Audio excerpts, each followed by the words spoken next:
босағада отырып қалған қыздың жалғыз ағасы мен жеңгесіне ренжулі екен. Ішім бомбыз, жылайын десем көзімнен жас шықпайды. Айқайлап эмоциямды да шығарып алуға шамам келер емес. Бір түрлі сезімдемін. Мен ең жақын адамдарының қолдау, жылулық күткен қыз едім. Ал олар менен құтылғанша асық.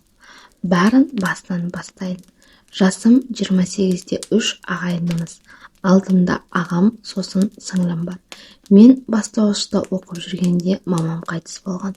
Мектеп бітіретін жылы папамнан айырылып қалдым. Содан бері үшеуміз бір-бірімізге тіреу сүйеу болып күн кештік.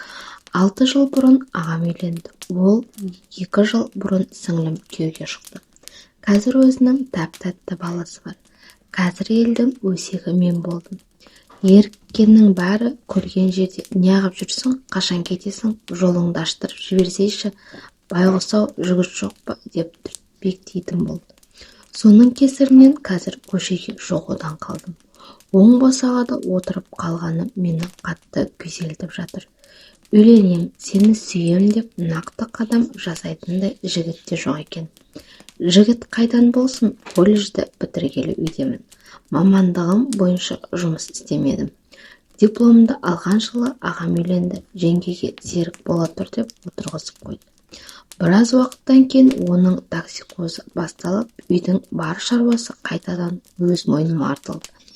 Ай күні жетіп, жеңгем бөпелі болып, енді қолым босайтын шығар дегенде, балаға қарасатын адам керек. Операциядан кейін денсаулығым дұрыс болмай қалды деп жеңгем жібермей қойды. Содан бері үйдем. 2 бауырымды шомылдырып, кендіріп, бақшаларын апарам. Одан келіп үйдің тірлігін істеймін. Ағам мен жеңгем жұмыста. Дайын тамақ, таза үй, бағулы бала, жандары тыныш. Соған қарамастан мені масыл көріп, ара-тұра сөйлеп қалады.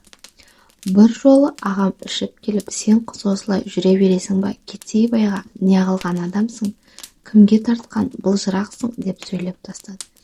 Алдын үйге азық-түлік әкеліп, онысы тез таусылып қалса, кішкене үнемдесеңдерші, жандарың қиналып таппағансын, бәрібір екен деп сөйледі.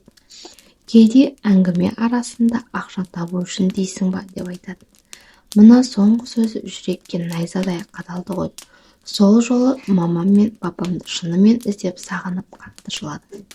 Әңгіменің бәрін сіңліме айтып едім, ашуланып кетті. Ол мен сияқты емес, айтатын жерде айтып, сөйлетін жерде сөйлеп алады.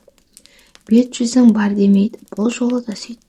Дереу үйге келіп, әпкемді неге жылатасыңдар, осының арқасында жағаларың жайлауда боп жүргендерді ұмыттыңдар ма деп айтып тастады.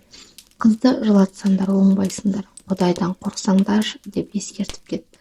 Бірақ ол кеткесін жеңгем тырысып, бұрысып, мен істеген тамақты ішпей өзінше боп қалды. Қазір менің бетіме қарап сөйлемейді, айтатынның бәрін баласынан айтып жібереді. Ағам да солай. Кешке кеш келеді, таңертең бетіме қарамай сөйлемеген күй шығып кетеді. Бір жолы Қызылордадан баласым құрбым келіп кафеге барамыз. Онда да құрбымды күтетін ақшамыз жоқ. Сіңлімнен қарыз сұрады. Құрбыма дым білдірмесең кафеге барып әңгіме дүкен құрып. Кеш батқанша отырдық. Балаларды бақшадан ал уақыт келсе де отыра бердім. Ішімнен менсіз күндерін көрсін деп ойладым. Бақшадан адам табылмаған соң тәрбиешілер жеңгеме қоңырау шалған. Ол бірден маған телефон соқты. Тұтқаны көтермей қойдым. Ағам да қайдасың, хабарыңды айт деп жазып жіберді. Жауап бермедім. Қараңғы түскенде үйге жетіп есіктен кіре бергенім сол еді. Қайда жүр екен, түннің жарымы болды деген ағамның дауысын естідім. Қайда жүрер дейсің, байға тиіп кеткен шығар. Бірақ оны кім алар дейсің, не рыба, не мясо ғой деп жеңгем тақылдап отыр. Менің сөзімді сөйлейтін шығар деп ағамның реакциясын бассам, ләм-мим демейді. Сол күннен бастап өз өмірімді қолға алдым.